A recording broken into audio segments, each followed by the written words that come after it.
So let's take a look at our JerseySquare team as an example and see how they came up with their value proposition. Now, what's interesting is if you remember, a value proposition describes not only the features, but also the pains and gains that they see that they'd actually create for the customer, and that the goal is to figure out what the MVP is.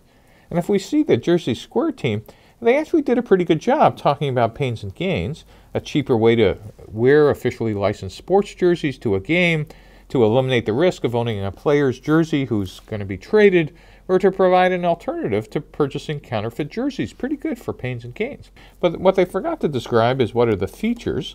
And just so we could remember, the features for JerseySquare is they were going to provide a single place where you could rent sports jerseys so you wouldn't have to own them and maintain them to visit your favorite team.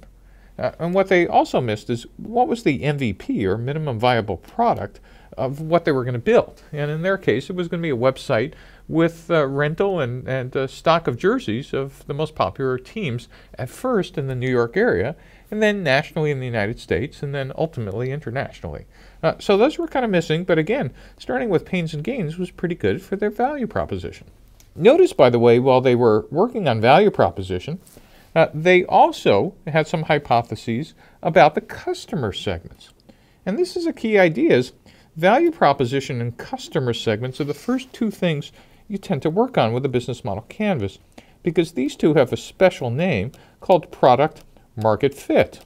And product market fit just simply says, what is the match between what you're building and what customers need and want?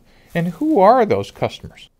So while the goal in value prop is to figure out the MVP, as we'll see later, the goal in customer segments is to figure out who and what the archetype of the customer is. So again, you could start either with customer segments, or you could start with a product and value prop itself. It really doesn't matter. But most teams, if they're technology driven, tend to start on value prop, and most teams, if they happen to be marketeers or business people, happen to start with the customer segments. There's no right place, but it's the interaction between these two.